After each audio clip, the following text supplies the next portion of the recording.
Sveiki, esu Laimonas, Gurtam administracijos vadovas ir ši erdvė, kurią netrukus pamatysite, yra mūsų bendruomenės, aktyvios smalsios bendruomenės ašis.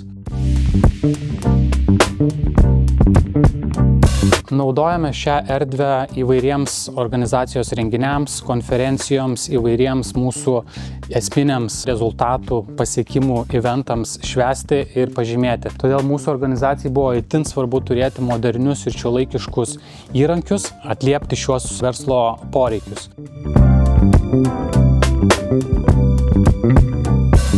Sveiki, esu Mantas, projektų vadovas, atstovauju UAB Lantelis. Už manęs matote Hikvision Full HD LED ekraną, kurio yra dydis 3 metrai ant 1,68 m, kuris sudaro 25 vienetai LED panelių. Tokio va dydžio.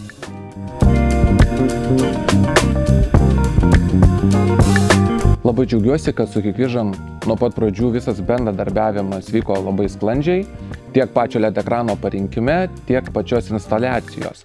Nes montavimas buvo ypač lengvas, tiesiog susimontuoja ant sienos būtent šitas karkasas, į šitą karkasą dedasi LED panelės. Po visos instaliacijos klientas yra nepaliekamas likimo valiai, Lantel prižiūri aptarnavimą, o esant poreikiui Hikvision pateikia visas reikiamas dalis. Vienas iš daugelio privalumų šito LED ekrano Hikvision, kad yra labai lengvas modulio pakeitimas. Tiesiog šito įrankio pagalba tu atsiurbi, nuimi šitą LED modulį ir pakeiti nauju.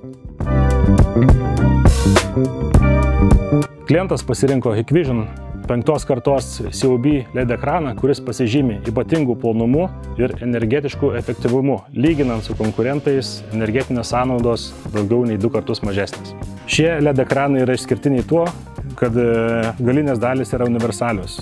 Jeigu klientas startuoja su Full HD rezoliucija dabar, tai ateityje galima nesunkiai pakeltis paneles, padaryti ekraną 4K. Ilgalaikiai perspektyvoje dirbant su Hikvision ekranais klientas nešvaisto pinigų į orą, nes užtenka tiesiog pakeisti senas paneles ir uždėti naujus LED modulius. Kaip matot, LED ekranai yra neatsiejama šiuolaikinių biurų ir ofisų dalis. Ekranų būna įvairių – vidaus, lauko, fiksuotos instaliacijos, renginiams skirtų, kampinių, apvalių. Ir jeigu jūs domina kažkurie šių sprendimų ar turite klausimų, susisiekite su BK grupe, mielai pakonsultuosime.